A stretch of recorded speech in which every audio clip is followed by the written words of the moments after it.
for McHenry County Conservation District.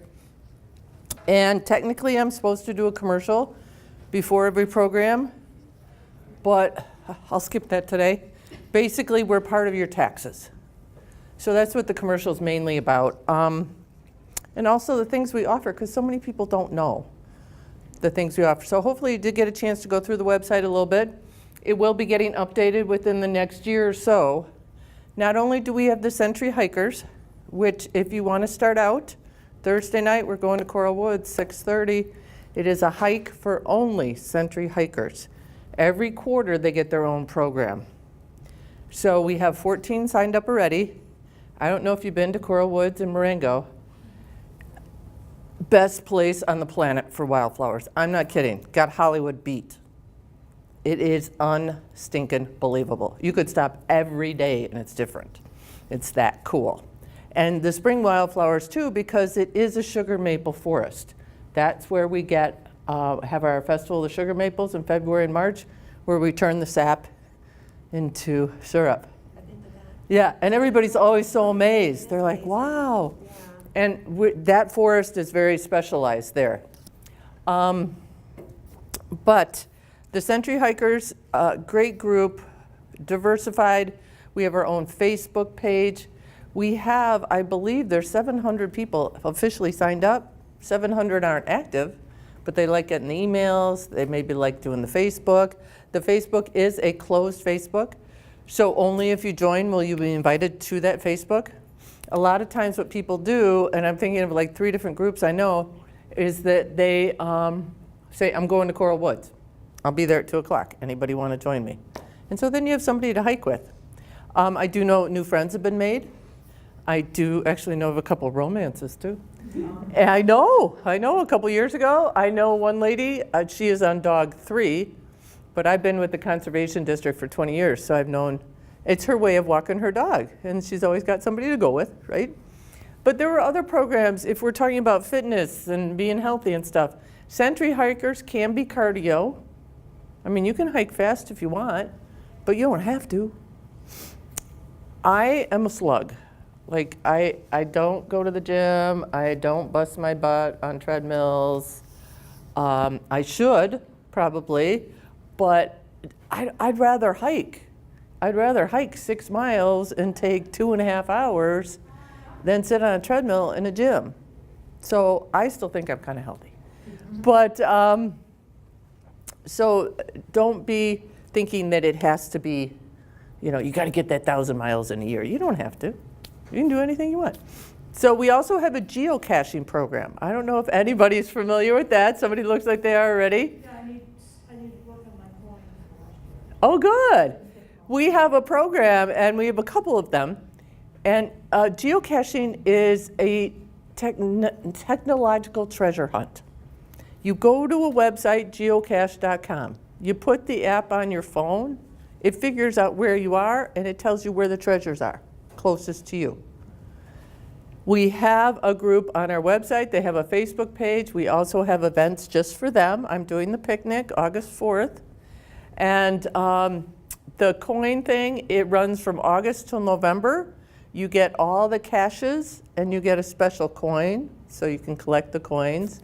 And sometimes there's prizes, but not so much anymore. The fun thing about geocaching is you can do it anywhere on the planet. My daughter was just in Peru and did it. I mean, no matter where you go. It's fun on our sites because we have a couple different kinds of caches. So a cache could be the actual little Altoids tin that has a secret little log in it, and you sign your name just to prove you were there and close it and put it back in the log. It can be an earth cache where you get to a place and it's a beautiful view. So it can be, they have like 5 different kinds of caches that you can do. So it's not always about getting the little trinkets. Some of them do have trinkets in them, and I mean, cheesy little things sometimes, but it's fun. It's fun for the kids. So we have all kinds of people who do that program too. And there's people who come from out of county to do our program and to visit our sites. And I have run into those people, and I actually ran into a family from Indiana at Marengo Ridge who came just to do the caches there. I know. And the other thing I wanted to tell you about not only was the Century Hikers, the thing, but it's called Fox Club. And it stands for Families Outside Exploring. It's a special club set up for families. You have special meetings and events, like you get your own canoeing day. It's only those people in that club. You're hanging out with people who are kind of in the same boat you are. You know, maybe you got kids, don't know what to do, you got the grandkids in town, something like that. You can join this club. I believe the cost is $10 for Century Hikers, and I think it's $10 for the Fox Club too. So if you know anybody else too who has kids, we have some families that just, they've been in there forever, and their kids, like one kid is actually going to be a summer camp counselor. I can't believe that they're old enough already. But so that's another way to get outside and get active. Just some things that the district offers too. Hopefully you're familiar with our bike trails. The Prairie Trail that goes through Crystal Lake goes all the way down to Algonquin, hooks up to Kane County, goes all the way north to, I don't even know if I'm pointing in the right direction, but north into Wisconsin, hooks up to their trail system. You can walk, ride your bike, walk your dog, do whatever. You can jump on, jump off. There's a couple good spots where, I don't know, does anybody go to that restaurant in Ringwood? What's it called, Rusty Nail? Yeah? Well, you park at Rusty Nail. You walk like 2 miles up to Glacial Park, 2.5 miles. You hike around there a little bit, you walk back, and then you deserve the big hamburger and french fries and beer, right? And it's a great thing. I've done it a couple times with groups and with my family. So there's all sorts of ways to beat around this bush here. The other thing I wanted to emphasize too is I feel very strongly, because I have a couple family members that cannot hike for miles and miles, that still being outside is just important. Whether you get to one of our picnic pavilions and enjoy the view, or we do have a number of paved trails if you have somebody who needs wheels or something. Felpro has our longest one, and that's down in the Crystal Lake area off Crystal Lake Avenue, and that's over a mile, and it goes by ponds and through woods, and it's got a couple little hills, so it's not like your basic little wheelchair accessible place. Fox Bluff goes right down to the Fox River. So if they want to go fishing or something like that too. So we try to provide opportunities for everybody abled. Of course, you know, we can't do all of it because, you know, our tax factor's like this compared to other agencies in the county, but we certainly do try. We are big listeners. We're trying so hard to be that. We just had our Conservation Congress in February here at MCC, and delegates and the public are invited. It's a whole day thing, and we have discussion groups, and we have planned speakers and workshops, and so that way the public, I mean, your input is to us right there that day, to the staff, the directors, the board members, the county people are there. It's bam. Everybody's walking away with it in our hands, in our pockets. We put the strategic plan together after that. We're working on it right now, and we're supposed to have it done by June 1st. Hopefully we will. So then that gives us what to plan for 19 and 20 based on what you guys told us. It's not what we invented. So you guys talk to me. Tell me what you want to know, and that way I'll not waste my last couple minutes. What do you think of the Conservation District? You can hit me. I'm okay. I actually did the bird thing one summer. Oh, Up good. at Brookdale. Oh, a bird walk? No, it was watching doing the bird houses and Oh, tracking them. oh, good. Oh, bluebird monitoring. Yeah. Yeah. It was really interesting. Did you do it by yourself? My husband and I did it. It was great in the spring because nothing had grown, but by Yeah, September, it's up to you here. couldn't get to the bird. Yeah. you Where's couldn't that get to the birdhouse? houses, right. One of the coolest things about that too is you're a citizen scientist while you're Right, doing that. right. You're feeding data into databases that scientists are going to use. Yeah. Our scientists and national scientists. The other cool thing is you get to go off trail. Mm-hmm. Our ordinance says you have to be on trail. But since you're a monitor, you get to go explore cool stuff. Yeah. And you get to go on sites that not always, you know, everybody else gets to go to. So one of our great volunteer opportunities, you guys would probably love this, is our seed collectors. And we train them in late July, early August, and they collect seed all the way through October. Talk about therapeutic. You're out on sites where sometimes nobody else gets to go. Our plant ecologist is taking you there. So let's say the Monarda is in seed at the backside of Marengo Ridge. Well, I don't know if you can know this, but Marengo Ridge is 870 acres. The trail only goes for the first 150. So you're going to go in the back way with Lori, and you're going to go in a prairie that nobody else gets to see. And you got the big thing with pockets, and you're just picking, and the birds. Oh, it's fabulous. So cool things to do. You're not making a whole year commitment. You're just making it for the season. All right, tell me what else you want to know. We have 30 sites open to the public. Yes, ma'am. 30 sites, you have 30 sites? 33 sites technically. I think communication stretches it a little bit. Because to me, if a site has 2 driveways, it's only 1 site. But technically, 33. They aren't open all the time. In winter, we don't open probably about half, and that's mainly due to gravel roads or dangerous conditions. We can't really plow the gravel road in. Now, I don't know if anybody's ever lived in another county. I live in Lake County. I go to those forest preserves, and I am so spoiled because I love ours. It's quiet. It's passive. I go to Lake County, and there's a boat marina, golf course. The trail's 14 feet wide, and then there's another shoulder. You know, it's so manicured. Ours are mowed, most of them. Some are wood chipped, some are paved.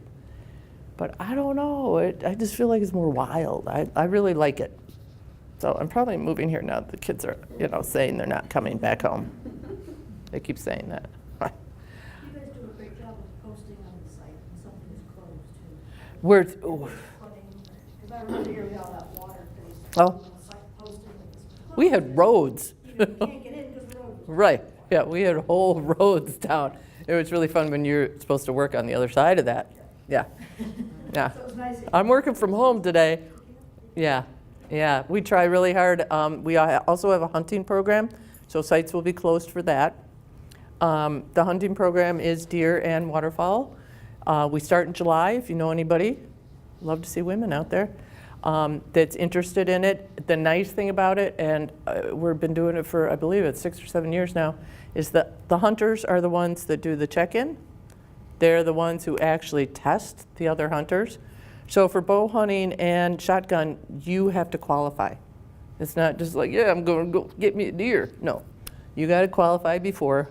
You got to have your hunter safety. You got to have your FOID card, and you have to have valid ID.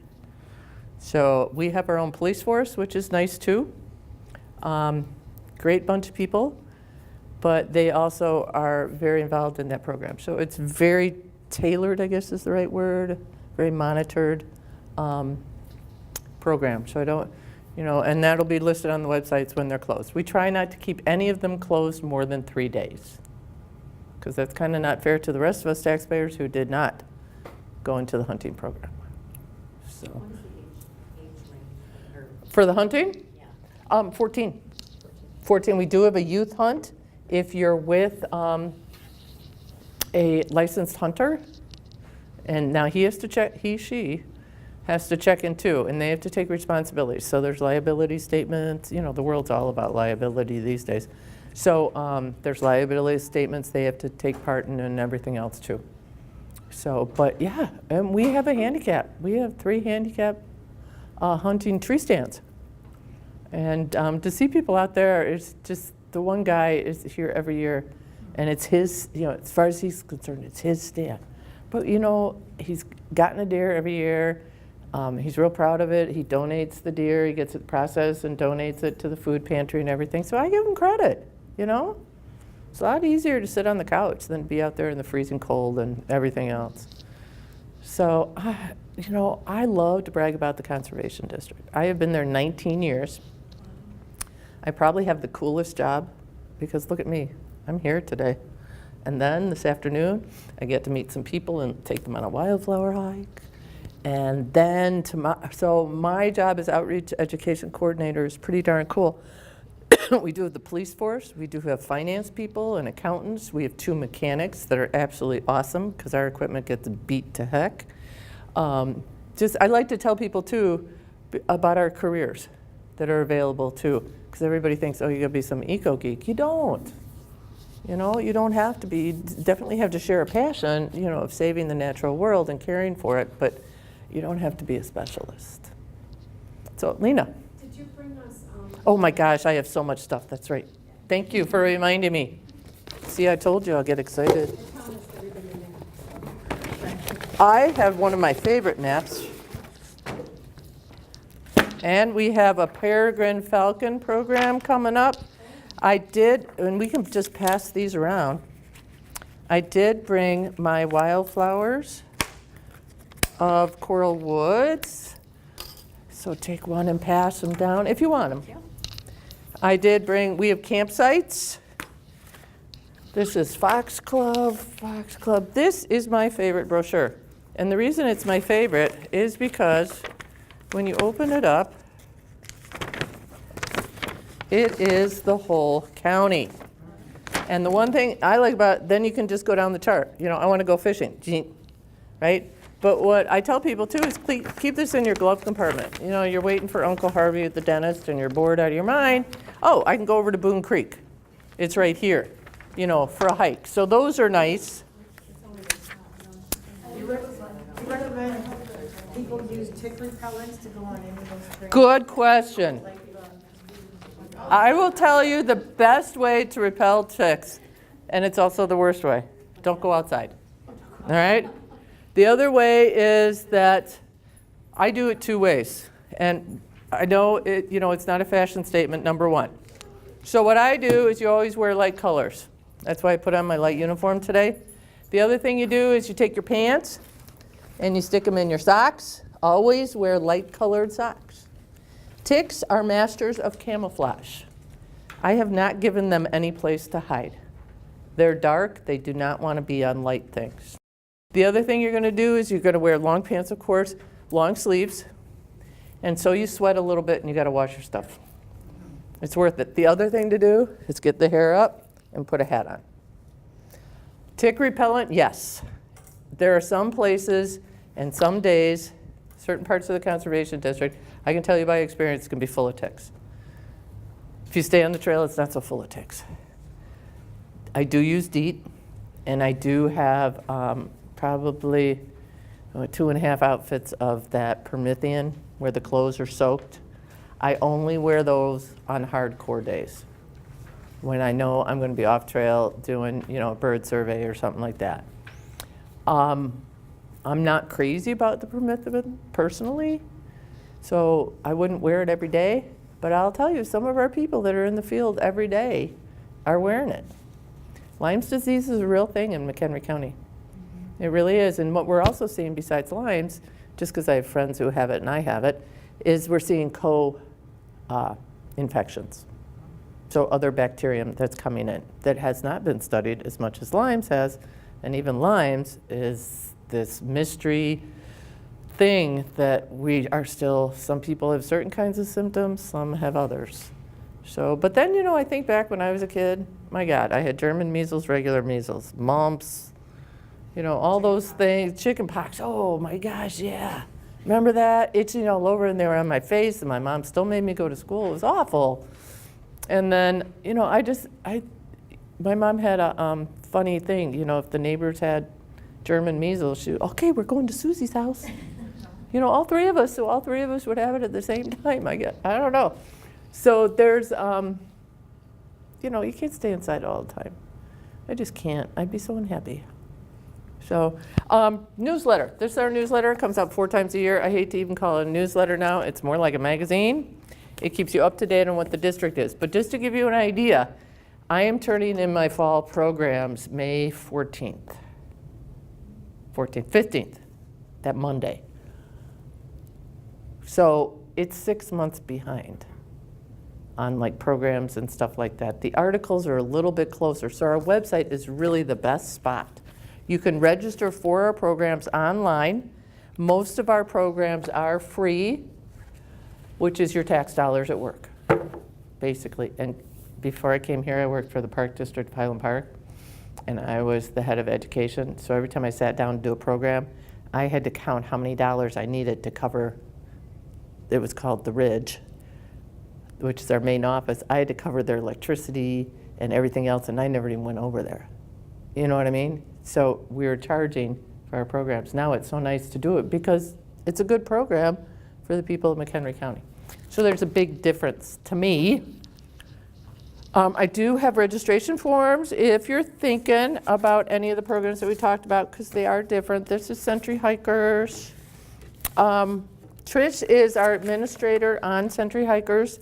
She is also our administrative assistant for the department. She does a great job, but the lady in charge of Fox Club is Sam, and she puts out a newsletter for the families even. So I think that's pretty cute. And she puts in other opportunities regionally too, if you're interested. Go ahead, more questions? I just wanted to say that that newsletter that you have, that's like a magazine, Yes, there's always copies of that outside the sustainability office. Yes. Every year, so yeah. the new one's coming out like this week for summer. There are a few openings still left in summer camp if you know anybody interested or got a kid you're trying to get rid of for a little bit. Thank you for coming. Oh, you're welcome. Thank you guys for coming and waiting for me. Do not